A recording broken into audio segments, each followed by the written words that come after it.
Bien, entonces vamos a comenzar.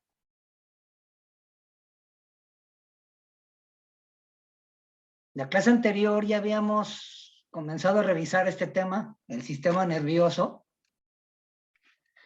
Vimos cómo el sistema nervioso entonces es prácticamente un sistema maestro de recolección, procesamiento y distribución de información, de datos. ¿Sí? Aquí observamos cómo prácticamente la actividad motora está vinculada con la actividad nerviosa y la actividad nerviosa vinculada con la actividad eléctrica. Entonces tenemos estímulo, generación de potencial, impulso que entra y sale y finalmente, ¿qué ocurre? Un proceso de contracción, por ejemplo, en los músculos. Pero estos músculos no son autónomos. ¿De qué dependen? De la regulación de qué? Del sistema nervioso. Entonces imagínate que tienes un celular, el mejor celular del mundo, un iPhone, no sé, 15. La verdad no sé en qué número de iPhone vayan, pero vamos a decir así, iPhone 13 Plus. Pero imagínate que no tiene conexión, no tiene datos. Entonces es un bonito celular de 30,000 pesos que te va a servir como portafotografías o para trancar la puerta, ¿no? ¿Por qué? Porque como no tiene ni conexión de datos, no puede hacer un procesamiento importante y no se pueden utilizar todas las funciones. Entonces, el cuerpo, todo el proceso de transporte, distribución, gestión y demás de estímulo, reacción y datos es a través del sistema nervioso. Ya estuvimos viendo cómo el sistema nervioso es un sistema que por excelencia se encarga de la acción de muchas otras funciones dependientes para la supervivencia. La función de relación, el sistema nervioso, estuvimos viendo la neurona, la corriente nerviosa, el sistema nervioso central, básicamente representado por la médula y el encéfalo, el cerebro y todas sus partes, y una parte que va hacia todos los extremos que le llamamos sistema nervioso periférico. ¿Sí? ¿En qué consiste entonces la función de relación? Estuvimos viendo que la función de relación precisamente imparte sentido a toda la actividad nerviosa, lo que es la captación de la información a través de los estímulos que entran aferente y de los estímulos de reacción y que salen eferente. ¿Para qué sirve el sistema nervioso? ¿Cuáles son los órganos que captan la información? ¿Por dónde viaja esa información? ¿Qué es una neurona? ¿Cómo se transmite la corriente nerviosa? ¿Qué órganos forman parte del sistema nervioso central? ¿De qué está formado el sistema nervioso periférico? ¿Qué es un acto reflejo? Y finalmente, ¿conoces alguna enfermedad neurodegenerativa? Parte de esto ya lo estuvimos viendo. Vimos los procesos de la captación de la información a través de las vías externas que sirven como un estímulo, ¿sí? Y que estos tienen que transformarse, interpretar la información, ser elaboradas y después esperar una respuesta. Vimos cómo parte de esta respuesta va a involucrar una sincronía de estímulos que entran y salen. Primero, las neuronas sensitivas. Estas neuronas sensitivas van a ir a un punto central de unión como si fuera un conmutador de llamadas telefónicas, que es la zona preganglionar y zona ganglionar en la médula espinal. De ahí tienen que subir al diencéfalo en las partes encargadas del cerebro de procesar los datos y después de regresarlas a la misma zona de conmutación que es allí la zona de los ganglios medulares, llevarlas a lo que son las neuronas motoras y producir una reacción.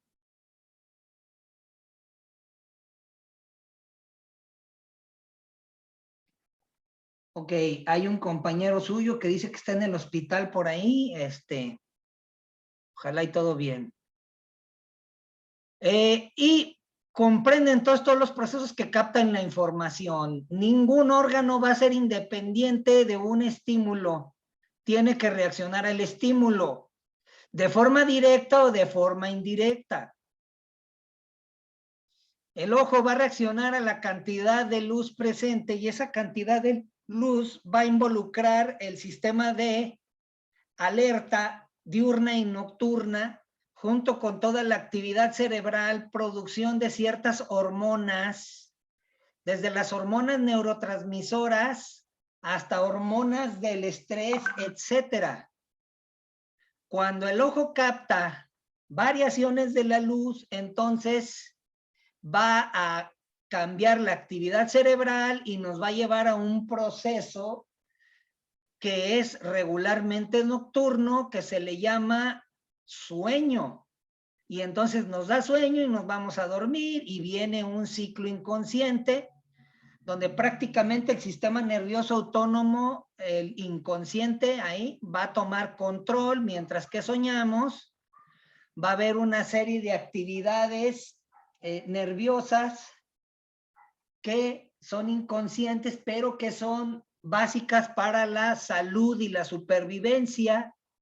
Una persona que se priva del sueño, cuando es por días, puede llegar a perder la razón y después a morir, ¿no? Entonces, así es de sensible el sistema nervioso. Ya vimos que era uno de los más sensibles a cambios de temperatura, la dispersión de energía, los traumatismos, etcétera, etcétera, ¿sí?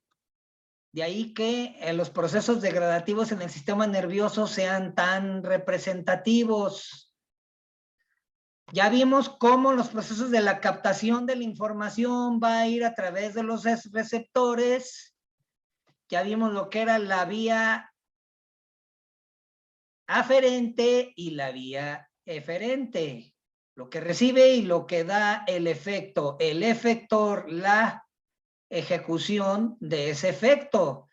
Estos dos pueden ser del aparato locomotor o de glándulas hormonales, el sistema endocrino. Entonces, ves un león hambriento que se abalanza hacia ti, pues inmediatamente a correr, el aparato locomotor y todas las hormonas del estrés, adrenalina, cortisol, etcétera, para prepararnos a ese proceso. Entonces, son simultáneos, no independientes, pero que siguen las vías accesorias del propio sistema nervioso cumpliendo su función, ¿sí? Y todo esto viene en base al análisis de la información sensorial. Entonces, hay quienes dicha información sensorial va a estar sujeta a una multiplicidad o gran variedad de factores, sean internos o externos. Incluso, ¿qué estoy diciendo con esto? Porque hay personas que disfrutan del dolor, efectivamente, masoquistas, y si no reciben un estímulo doloroso, parece que el proceso se ve entorpecido allí y no hay lo que se conoce como un proceso satisfactorio en el sistema nervioso. Entonces, por eso hay personas que les encanta sufrir, ¿no? O sea, el masoquismo, y otros no. Entonces, el sistema nervioso va a llevar el estímulo, pero el proceso de la interpretación de datos es independiente. Esto explica por qué, por ejemplo, el umbral del dolor, que es algo así de lo que les acabo de explicar, porque hay individuos que cuando tratas nada más de lavar el pie, ya dicen que les duele, cuando no hay una patología tal y cual, como hay algunos que el umbral del dolor es tan bajo que no puedes ni siquiera tomar una cucharilla e invadir el surco nicocanal porque ya están brincando, y otros que prácticamente haces una espiculotomía profunda ahí y apenas si reaccionan, ¿no? Y son individuos, vamos a decir, activos o sanos de su sistema nervioso, pero la percepción es diferente en ellos. Por lo tanto, la reacción es diferente, es dispersa. Entonces, el umbral del dolor es un buen ejemplo de lo que se puede hacer con la información y qué reacción se va a depender de ella, ¿sí? Actividades de refuerzo. ¿Qué pasaría si no pudiéramos ver ni oír, verdad? Hay individuos que así es, no pueden ver y oír. Entonces, en un principio para ellos es frustrante, limitante y otras cosas. ¿Qué pasaría si no podemos mantenernos de pie, si no existiese la función de relación? ¿Para qué sirve la comunicación con el medio externo y la captación de las variaciones del medio interno? Pues imagínate, no sabríamos, por ejemplo, que nos duele una víscera, que hay un problema. Por ejemplo, ninguno de ustedes o nosotros estamos conscientes de los órganos. Es decir, sabemos que están ahí, pero no tenemos una conciencia inmediata de los órganos. Cuando adquirimos, se dice que cuando adquirimos conciencia del órgano es porque el órgano está enfermo. ¿A qué me refiero? Te llevas la mano aquí, a la zona periumbilical y dices, ah, me duele. Y entonces, ¿qué dices? El intestino, más arriba, el estómago. Luego, sientes aquí, o sea, literalmente sientes el riñón, ¿verdad? Inflamado. O sea, tomas conciencia del órgano que antes no lo tomabas. En el diestrés respiratorio, ¿sí? En el COVID, por ejemplo, tomas conciencia prácticamente de la entrada del aire, tomas conciencia de los senos paranasales, de la tráquea, del pecho, de los bronquios, de los bronquiolos y hasta de los pulmones. Tomas conciencia porque lo sientes allí en una lucha, sientes que al respirar se llena de humo, etcétera, ¿no? Entonces, eso es precisamente el mejor ejemplo de lo que estamos hablando. ¿Para qué sirve la captación de las variaciones del medio interno? Para eso que les acabo de decir. ¿Qué ocurriría si no fuéramos capaces de sentir el calor? Pues habría importante daño. Lo primero sería daño al sistema nervioso, ¿no? Porque el sistema nervioso, las proteínas son sensibles y dependen de eso, del buen funcionamiento del sistema nervioso central, sobre todo el cerebro. ¿Qué pasa cuando tomas un huevo de gallina, lo rompes y lo pones ahí encima de un lugar caliente, en el concreto caliente? Se empieza a coagular inmediatamente. ¿Por qué es esto? Porque la mayoría de las proteínas, sobre todo esas proteínas, coagulan o cambian o se desnaturalizan por encima de los 40 grados centígrados. De ahí lo peligroso que una fiebre pase los 40, ¿verdad? Cuando llega a 40 ya es un riesgo. Es por esto que esta hipertermia puede convertirse en un verdadero problema, ver una lesión importante del sistema nervioso y producir la muerte. ¿Sí? ¿Por qué? Porque está rebasando el umbral de la resistencia de todas las estructuras proteínicas que forman todo el complejo del sistema nervioso, porque es muy sensible. Entonces, ¿qué pasaría? Eso, ¿no?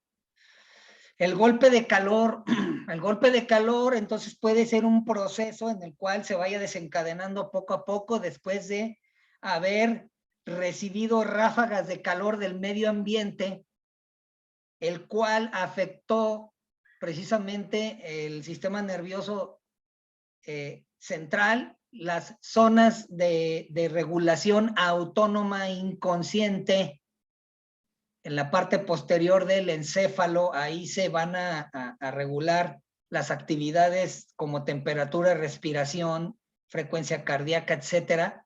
Y ocurre un fallo ahí, un fallo catastrófico y comienza a aumentar la temperatura gradualmente hasta que ocurre eso, una hipertermia maligna y que puede conllevar a el coma y la muerte, ¿no? ¿Y todo por qué? Por no sentir el calor. ¿Para qué sirve la captación de las variaciones del medio? Ya lo vimos, acabamos de poner un ejemplo. ¿Tienen alguna finalidad las sensaciones del dolor? Efectivamente, los procesos para la conservación de la vida, evitar daños de tejidos y una serie de reacciones instintivas que van a despertarse para mantenernos en homeostasis, en una respuesta inmediata y proteger las funciones, ¿no? ¿Qué ocurriría si no fuéramos capaces de sentir el calor? Ya lo acabamos de mencionar. Bien, la función de relación tiene muchas semejanzas con un sistema informático. ¿Qué órganos y sistemas desempeñarán la función del teclado? ¿Verdad? La zona periférica, por ejemplo, los estímulos, la piel, la visión, los oídos, probar una comida rica o sentir un piquete por ahí de un insecto, ¿no? ¿Cuál sería el equivalente del ordenador? El sistema nervioso central, las zonas importantes del sistema nervioso, el cerebro, zonas de corteza, etcétera, que van a procesar la información. Dice la impresora, la ejecución, ¿no? Quitas la mano porque ahí estás sintiendo calor, sentiste un piquete y lo moviste inmediatamente, ¿no? ¿Qué efecto puede tener una persona en la privación sensorial completa? Eso ocurre con la utilización de algunas drogas y ya se han visto precisamente daños importantes, ¿sí? Pérdidas de la función, daño tisular, etcétera. O la omisión de funciones que protegerían la integridad del individuo y que lo cual pudiera ponerlo en un riesgo. La función de relación tiene muchas semejanzas con un sistema informático. Entonces acabamos de ver ahí un ejemplo de lo que sería precisamente este sistema informático de información, procesamiento y ejecución de la información. ¿Qué efecto tendría para una persona la privación sensorial completa? Imagínate lo que eso implicaría. Quedar completamente en un vacío aislado, y aquí dice privación sensorial completa, sería como una especie de inexistencia, de un limbo.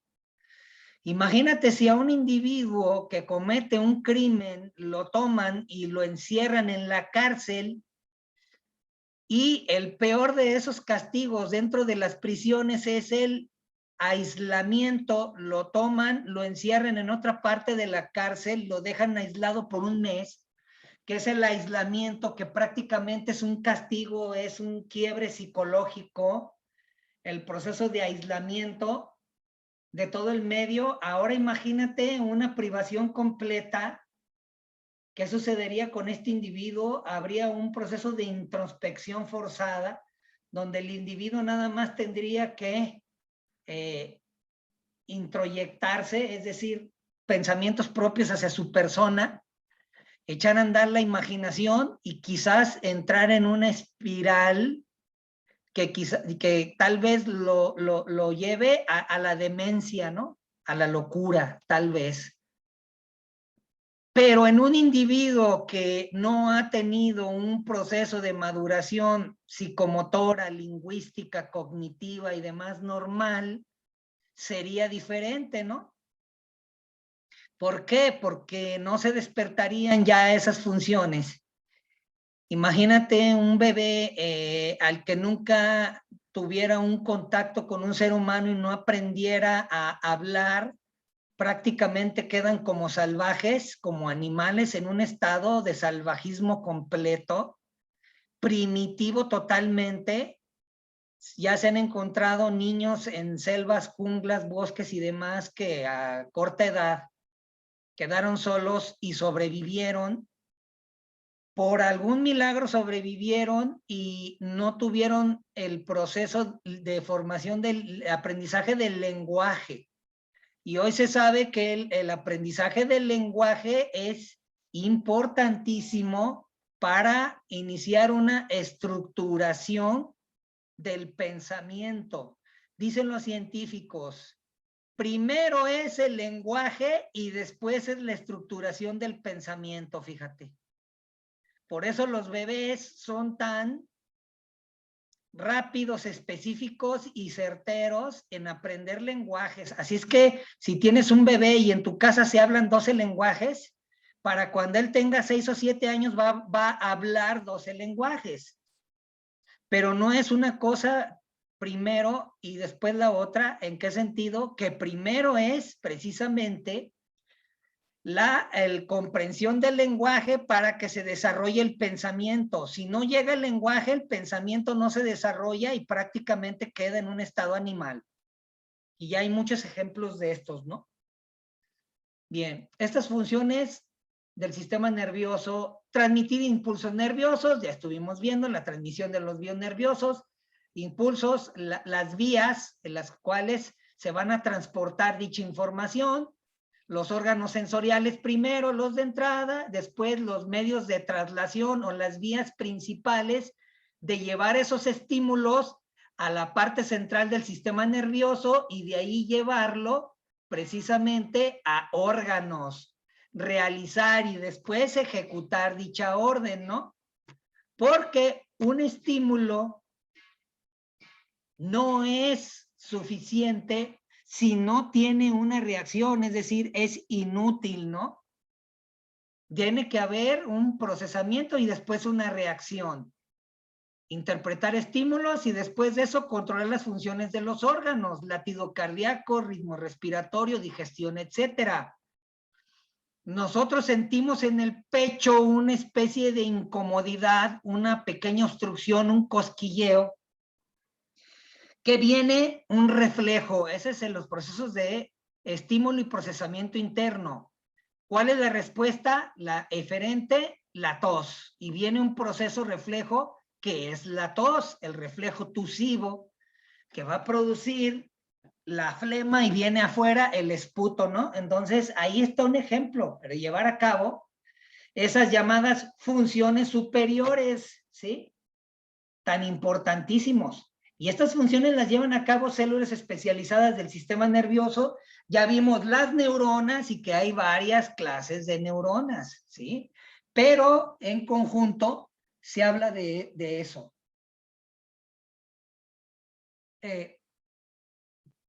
Bien, chicos, quiero saber, alguien me está diciendo aquí en el grupo que si están fallando el internet, díganme, a lo mejor estoy aquí hablando solo y ni cuenta me he dado. Profe, no, la clase se ha escuchado bien. Ah, bueno, entonces no sé, dice Noemí. Profe, ¿sí me da clases o le está fallando su internet? Entonces más bien es Noemí, no soy yo, ¿verdad?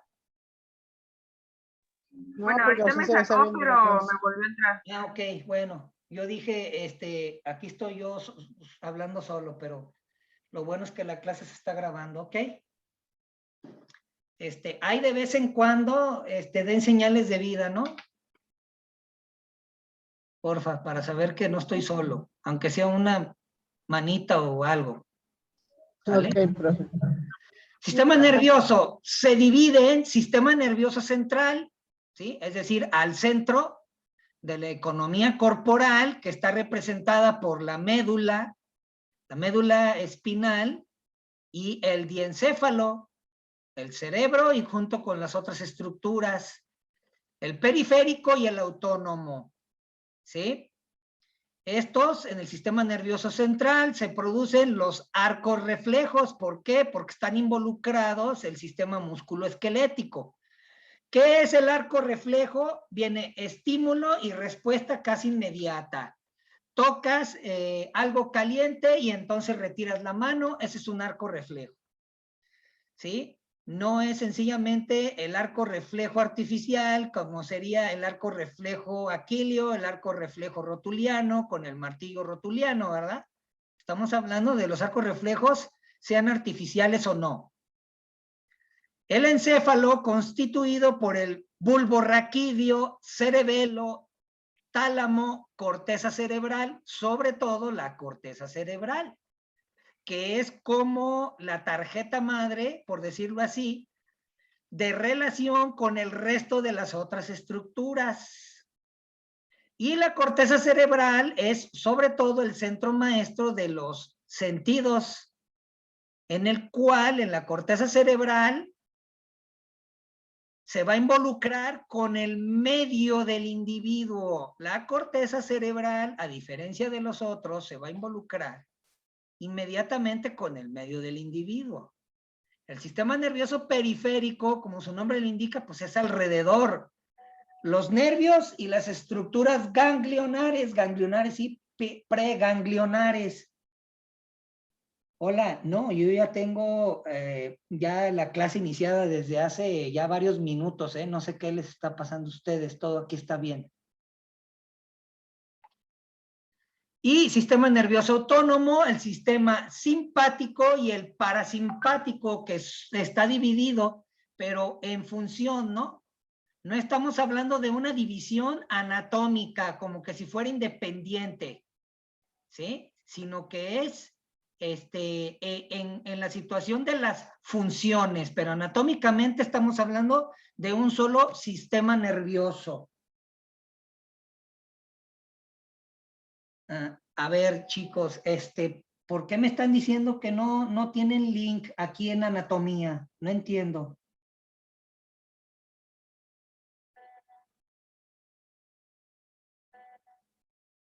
A ver, chicos, si les... Profe, lo que pasa es que hace rato ya vio que mandó la clase y no había link. Y ahorita volvió a mandar esta y sí daba link. No había ningún problema, entró sin problema. Entonces no entiendo por qué me están diciendo acá que no hay link. Bueno, aquí se escucha muy bien usted y se ve en la clase también.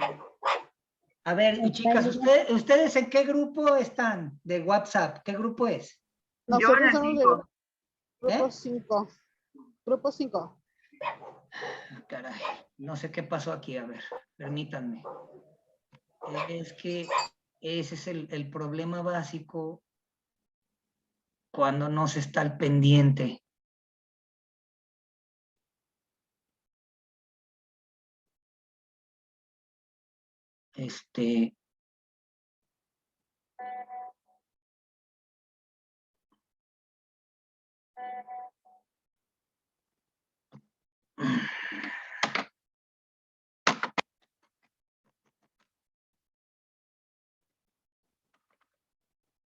No, pues no.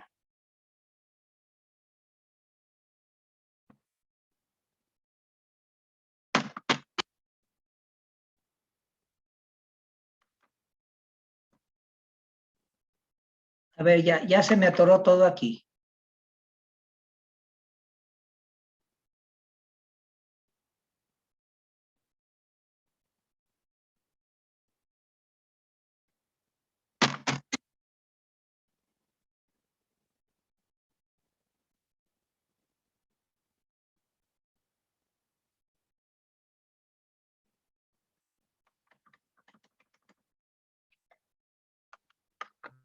Ahorita estaba en la filmina anterior, profe. Ok, bueno. Voy a ver qué hago ahorita. De alguna manera siempre quedo en aprietos.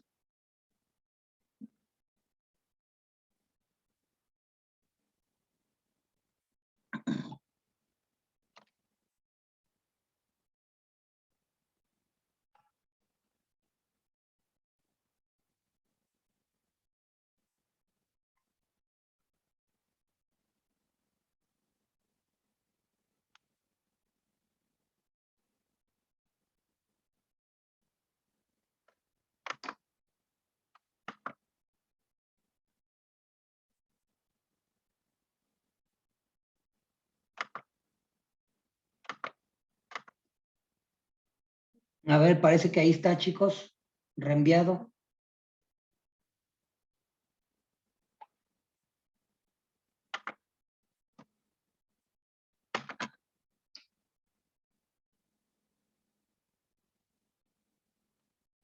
A ver, ya lograron entrar el resto de los chicos, díganme.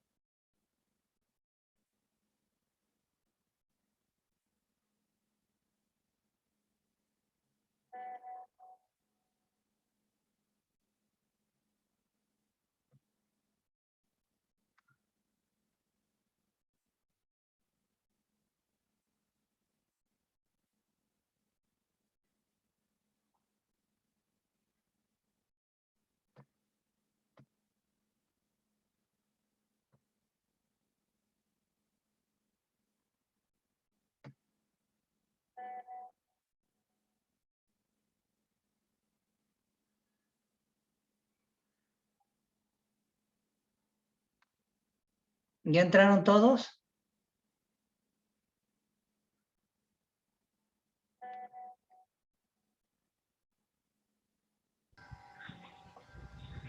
Ahora sí, ¿ya entraron? Ya, profe. Listo.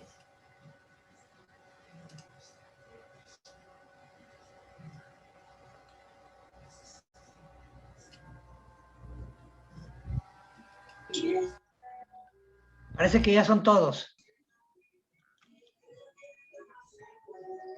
Gracias, buena tarde. Hola, entonces, díganme qué tienen en pantalla, por favor.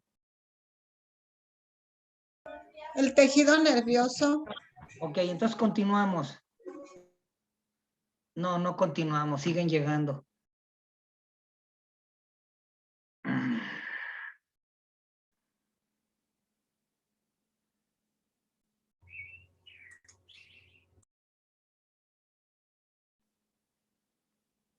Ahora sí continuamos.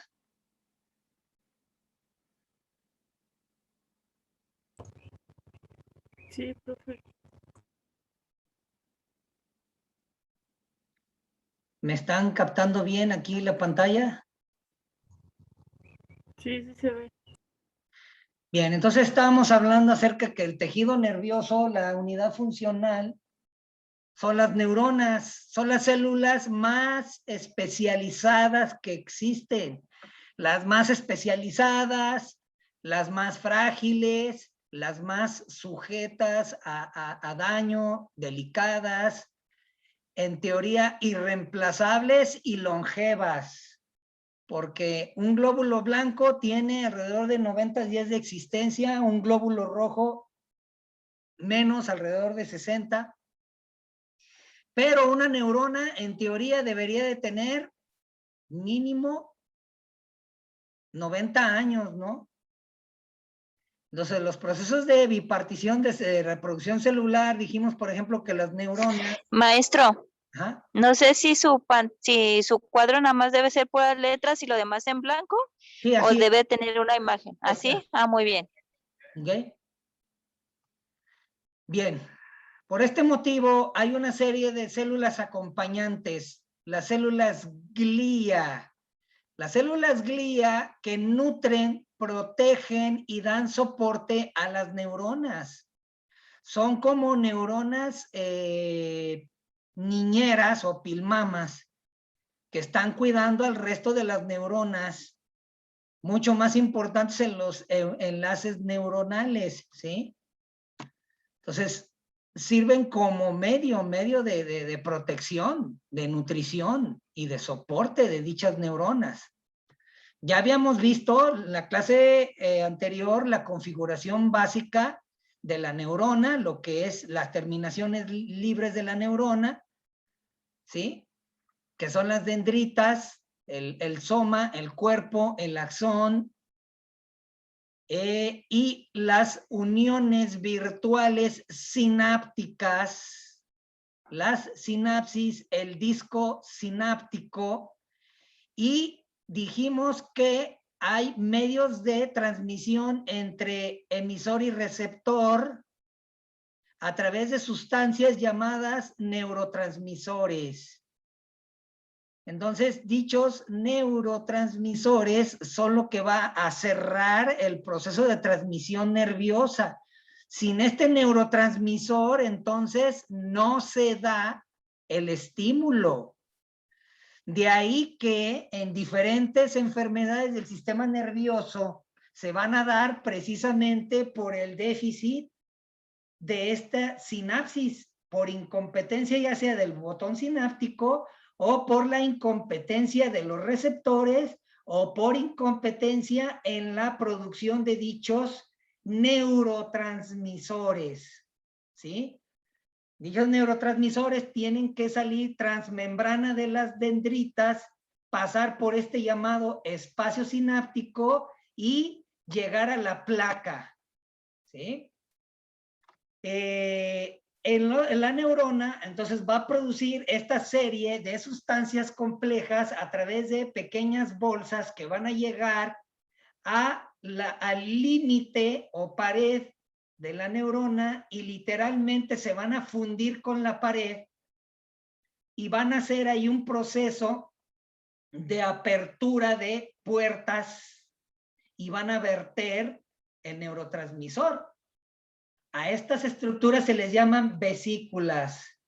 Es exactamente igual lo que ocurriría, por ejemplo, en los exploradores submarinos que utilizan cápsulas y esas cápsulas tienen que igualar la presión interna para poder acomodarse, digamos, una cápsula a un submarino y entonces abrir la compuerta. Si no, habría un desastre, ¿sí? Y eso es lo que ocurre aquí más o menos en esa regulación de los procesos bioquímicos, ¿sí? Entonces explica qué finalidad tiene el hecho de que las enzimas, por ejemplo, una lipasa, solo se produzca en los jugos digestivos cuando comemos alimentos ricos en grasa, por ejemplo. En el proceso de masticación se van a producir una serie de enzimas aquí en la boca, la tialina, presente en la saliva, que va a iniciar la digestión con masticar. De ahí lo importante que tienes que masticar varias veces el bocado. En ese sentido, la digestión inicia en la boca por la producción de las enzimas. Luego ahí viene el bolo alimenticio, todo eso masticado, ya entra aquí por el esófago, pasa, llega al estómago y se produce un estímulo directo ahí de receptores que van a activar la llamada bomba de protones, que luego va a producir una sobreproducción pues de ácido clorhídrico que va a llevar al siguiente paso de la digestión y de allí va a pasar al ilion, duodeno y luego yeyuno. Y ya cuando llega allí, ya se producen otros estímulos donde va a requerir la secreción de otras hormonas digestivas diferentes, pancreatina, lipasas, etcétera, ¿sí? Eso es lo que nos está diciendo aquí y todo eso es autónomo, fíjense. Entonces, ¿cómo es que llega a suceder esto? Nada más por el mero hecho del paso del alimento. Y cuando este es pura maruchan, es diferente a que cuando sea una carne asada con grasa. O sea, es diferente. Los procesos de estímulos van a requerir de efectores diferentes. Entonces, no es lo mismo una comida rica en grasa que una rica en hidratos de carbono. Se van a activar de forma diferente. Cuando son altos en hidratos de carbono, pues el páncreas va a trabajar, pero va a segregar unas hormonas o enzimas diferentes, diferente a la lipasa. Ya sería, por ejemplo, insulina, entre otras, ¿no? Y eso, pues también nos va a llevar a las glándulas intestinales. Entonces, ahí está un ejemplo, ¿no? De lo que sería el sistema nervioso involucrado en la digestión. Aquí tenemos otro bosquejo de la neurona básica, de las células gliales. Vean, las células gliales tienen aquí una especie de corpúsculo redondo encapsulado que va a cubrir el axón, rico en una sustancia llamada mielina, y esta vaina que tiene esta forma recubre una estructura en el axón llamado célula de Schwann. Esta célula de Schwann en ciertas enfermedades nervioso-degenerativas van a producir hipertrofia o hiperplasia, mejor dicho aquí, de esta célula y se produce una tumoración llamada schwannoma, por ejemplo, ¿sí? Entonces, tenemos, por ejemplo, aquí en las terminaciones nerviosas de las células gliales va a involucrarse otras células que van a proveer de nutrientes a dicha neurona, ¿sí? Tenemos un ejemplo de estas células, son los astrocitos. Estos astrocitos también pueden sufrir diferentes cambios en su configuración y es, por ejemplo, cuando se sufren tumores llamados astrocitomas, ¿no? ¿Sí? Entonces ya vemos ahí anomalías como el schwannoma o el astrocitoma, por ejemplo.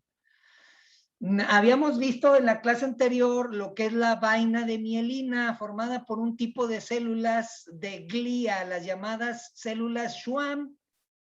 Esos corpúsculos recubiertos con esta vaina de mielina que se va a configurar especialmente de magnesio y vitamina B, B6, B8 sobre todo, y la B8 y la B12. De allí que cuando el diabético, por ejemplo, en una serie de procesos que va a comenzar con una falta, ya sea de su conocimiento, o sea, ignorancia, apatía y una serie de cosas, que lo primero que va a hacer el diabético es romper su dieta y va a estar aumentando su glucosa en sangre. Y esta glucosa entonces va a ser la responsable, estos picos, de una serie de anomalías que van a producir unas moléculas que van a inhibir a otras moléculas que van a, por ejemplo, a impedir una buena circulación sanguínea. Entonces, todos los diabéticos están deficientes de una molécula que se requiere para la buena circulación. ¿Y por qué están deficientes de estas moléculas para la buena circulación? Por sus altos niveles de glucosa. Entonces, estos picos de glucosa van a producir un detrimento en las mielinas, en las vainas de mielina. Si a eso le estás agregando un déficit circulatorio, ¿qué va a ocurrir? Daño periférico. ¿Y qué nos va a venir con esto? Con estos factores que les acabo de decir. Enfermedad, la llamada neuropatía diabética, ¿sí? Primero vamos a decir que déficits sensoriales, ¿no? Atrofia cutánea, pérdida del vello, etcétera. Luego las manchas, las máculas o la llamada mácula diabética, que son manchas de café con leche, sobre todo en extremidades inferiores.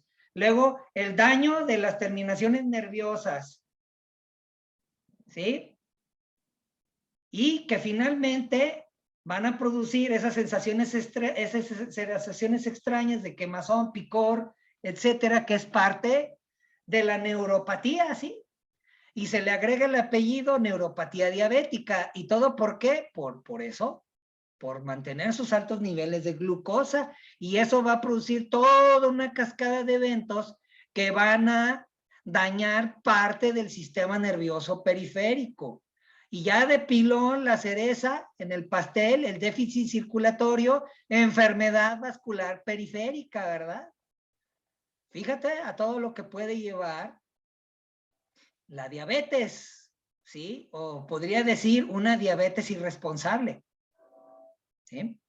Entonces, eso es lo que puede sufrir el daño y principalmente la vaina de mielina que va a producir o formada por un tipo de células glías que van a nutrir a la neurona. Esas células glías o de Schwann producen la mielina para cubrir a tu célula. Entonces imagínate que tu neurona que te costó tanto aprender podogeriatría, o imagínate cuántas neuronas o conexiones o sinapsis neuronales nuevas tienes o vas a tener al final de la carrera después de 3 años de estudiar podología. Imagínate la cantidad de nuevas conexiones neuronales que vas a tener cuando ya seas podólogo graduado.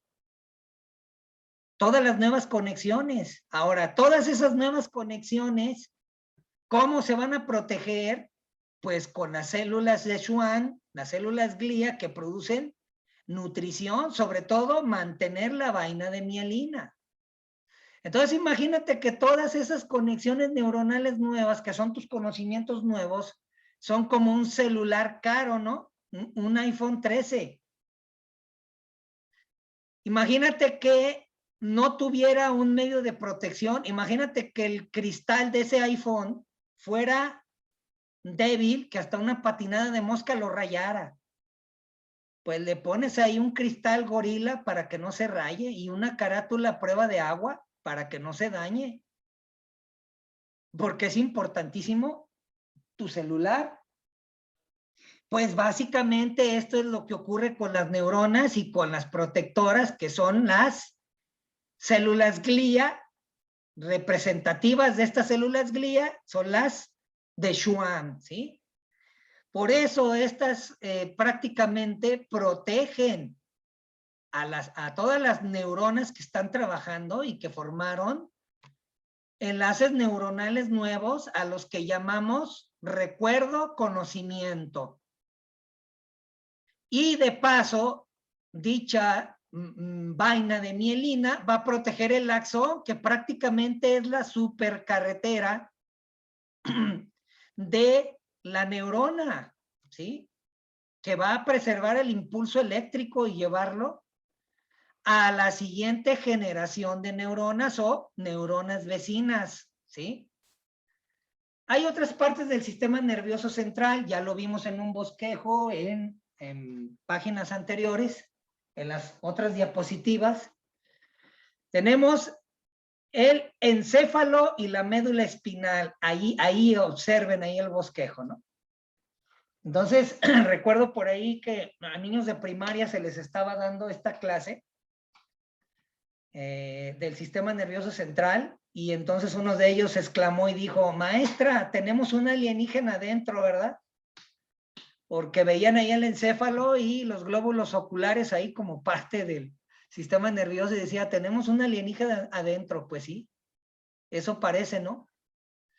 Y sobre todo el encéfalo, las partes del encéfalo, lo que es el cerebro como tal, está construido de abajo hacia arriba, lo que es la médula espinal, y esta médula espinal va a llegar al bulbo raquídeo, y ahí en el bulbo raquídeo es una estructura con 3 niveles especializada que va a gobernar algunas funciones autónomas inconscientes, como la temperatura, por ejemplo, la temperatura corporal, el ritmo cardíaco, la respiración, etcétera, ¿sí?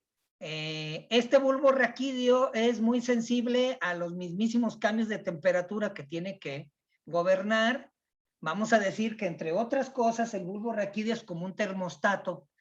Cuando tenemos una infección, una enfermedad y aumenta desmedidamente la temperatura por que el sistema nervioso detecta que hay una infección, y entonces dice: hay que aumentar el ritmo cardíaco, vamos a disminuir la luz de las arteriolas, etcétera, y entonces la sangre se está esforzando por circular, aumenta el esfuerzo circulatorio, el ritmo de la circulación por minuto, los mililitros por minuto, etcétera, y eso es un trabajo mecánico en sobreesfuerzo en todo el espacio sanguíneo, y todo ese esfuerzo mecánico, ¿en qué se traduce? En calor. Y entonces, ¿qué viene? La fiebre, ¿sí? ¿Y todo por qué? Porque el bulbo raquídeo está trabajando. Pero imagínate que esas toxinas de las bacterias que te están produciendo allí la infección son tan agresivas, o la infección es tan importante que está invadiendo todo el sistema. A eso se le conoce como sepsis. Y esa sepsis va a producir una reacción en cadena de tormenta de citoquinas, que son hormonas inflamatorias. Estas hormonas van a producir una superinflamación de todo el sistema, y el primero que va a sufrir es el sistema nervioso. Ya vimos que es muy frágil. Al venir todo este proceso de tormenta de citoquinas y al invadir aquí el bulbo raquídeo, ¿qué es lo que va a ocurrir? El termostato se traba ahí. se traba el termostato como si fuera una parrilla eléctrica que le das y le giras al botón y ya no baja, se calienta y se calienta. A esto se le conoce como hipertermia maligna y que puede llevar a la muerte, ¿no? ¿Sí? Y puede ser por diversas causas, ¿vale? Entonces, siguiente clase, me ponen ahí en la siguiente clase como tarea o como trabajo en casa, ejemplos de enfermedades del sistema nervioso y en especial qué es la hipertermia maligna, ¿sí? Luego tenemos el cerebelo, también involucrado ahí, el cerebelo, parte de funciones autónomas o voluntarias del sistema cerebral. Hagan de cuenta que nuestro cerebro, por decirlo de alguna forma, tenemos un cerebro reptil y un cerebro mamífero. El cerebro reptil va a involucrarse con la función de todos los sentimientos animales básicos primitivos. El reptil. Cuando ves por ahí a tu novia con otro tipo, se activa esta parte reptil del cerebro, la más baja de los instintos, desde el cerebelo hasta unas estructuras que están ahí al centro del encéfalo, en una estructura que se le llama amígdala. Acá está, al centro. Acá está la amígdala, ¿sí? Y tenemos acá la adenohipófisis, pero la amígdala en la parte central es la parte más representativa del cerebro reptil. Y entonces, ¿qué? Te vienen unos celos mortales y entonces ya quieres hasta hacer una barbaridad, ¿no? ¿Por qué? Porque se activó esa parte reptil del cerebro, ¿no? Y vamos, ya la parte mamífera, por decirlo así, del cerebro, pues es cuando estás aprendiendo podología, ¿no? La parte menos animal, más racional, tal y cual. Y esto explica por qué hay individuos que son básicamente emocionales, animales y otros no. Técnicamente, el ser humano está íntegra, completa y totalmente gobernado por el sistema nervioso. No es ajeno a él porque entonces seríamos un vegetal. Dichas emociones básicas llamadas instintos son los primeros que se activan para después activar otras partes del cerebro menos primitivas, más racionales, que es la corteza y el encéfalo. ¿Sí? La parte de frontal, la zona frontal o parte prefrontal del cerebro, acá, en la zona prefrontal, es la zona más racional. La prefrontal, por ejemplo, te dice, ¿qué carrera voy a estudiar? Esa carrera me gusta, me va a dar satisfacción, sobre todo, me va a impartir gran renombre, o mejor dicho, y voy a ganar suficiente dinero. O sea, la parte prefrontal allí mide las consecuencias a mediano y largo plazo. Entonces entra en juego la amígdala, un tipo te choca con su automóvil, te destroza el tuyo y entonces te bajas bien animalizado y dices, ahorita voy a estrangular a este desgraciado. Pero luego entra en juego la parte prefrontal del cerebro y te dice, espérate, le vas a dar un golpe, lo vas a matar y te vas a ir a la cárcel. Mejor cálmate, serénate. Al cabo que tu libertad vale más que tu carro. Además, acuérdate que tienes un seguro. Mejor ni lo voltees a ver al tipo ese y ahí déjalo, ¿no? O sea, ahí ya entra en juego otra parte del cerebro. Entonces, si se fijan, el ser humano, lejos de ser un ser racional que siente, al contrario, somos seres emocionales que pensamos. En diversos estudios y experimentos del sistema nervioso, por ejemplo, se hacía un experimento donde se le ponían fotografías a distintos individuos, donde ponían rostros agradables y desagradables. Y entonces se les pedía, vas a escoger la imagen de la izquierda o la imagen de la derecha y dependiendo de tu elección, picas el botón. Si veían una chica hermosa del lado izquierdo contra, o digamos, un gorila del lado derecho y dicen, no, pues vamos a ver si elige al gorila o a la mujer. O había otras elecciones no tan evidentes, un gato blanco y un gato negro.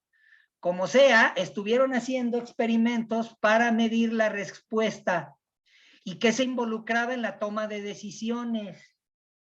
Llegó a tal grado este experimento que los científicos podían predecir con segundos de antelación qué botón iba a presionar el individuo. Y lograron predecir las elecciones del individuo, ahí que decía izquierda o derecha, con una efectividad o error, por decirlo así, efectividad del 97%, o sea, 97 de las veces se adelantaban al botón que iba a presionar el individuo, fíjate. Podían saber cuál decisión iba a tomar. ¿Qué quiere decir esto? Que el inconsciente decide primero que el consciente. Así es que cuando tú decidiste casarte, cuando decidiste qué pareja querías o cuál no, etcétera, lo siento mucho. Tu inconsciente eligió antes que el consciente. Si tú creíste que tu consciente eligió, estás en un error. El consciente nada más le siguió los pasos al inconsciente. Entonces, esto implica, no te desanimes, esto no quiere decir que el libre albedrío no sirve para nada, no. Lo que estoy diciendo es que la llamada intuición es real y que la intuición puede ser tan efectiva como la razón. Así es que tu cerebro, dependiendo también de la educación que tengas, de la capacidad de manejar esa toma de decisiones, tu intuición puede ser mejor que tu raciocinio, fíjate nada más, ¿no? Entonces, este es tan solo un ejemplo de lo que involucra lo que es el encéfalo y su actividad. Bien, chicos, para hoy terminamos ya la clase, es 1 hora únicamente. Siguiente clase voy a concluir desde aquí en adelante, porque hay muchas otras cosas importantes que tenemos que analizar aquí del tema, ¿sí? Para concluirlo. ¿Dudas hasta aquí, chicos? Díganme. Yo nada más si me puede, no, en lo que íbamos a investigar, por ejemplo, ejemplos de enfermedades del sistema enfermedades del sistema nervioso, ejemplos, y vas a describir completamente a lo que se refiere hipertermia maligna. Gracias. ¿Sí? Perfecto. ¿Y qué, maestra? Yo tengo una pregunta. Sí. ¿Se lo mandamos en un archivo de Word o lo vamos a mandar en mensaje o cómo le vamos? Puedes hacerlo en tu libreta, le tomas una foto y me lo envías, o lo puedes hacer en un archivo Word y me lo envías, ¿ok? Profe, ¿también va a ocupar la selfie de cada clase o? Miren, si de repente como ahorita, por ejemplo, no hicimos actividad ni nada, acuérdense que al término de la clase me mandan allí selfie y dicen presente, esa es su asistencia y su participación. ¿Sale? Ok. ¿Otra duda?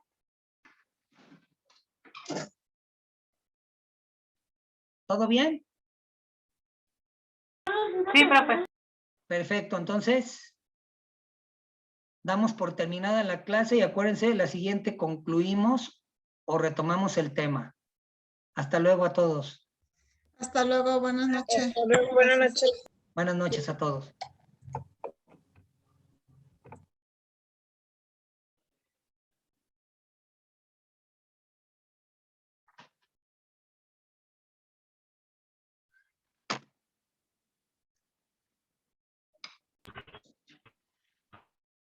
Gracias. Buenas noches. Buenas noches.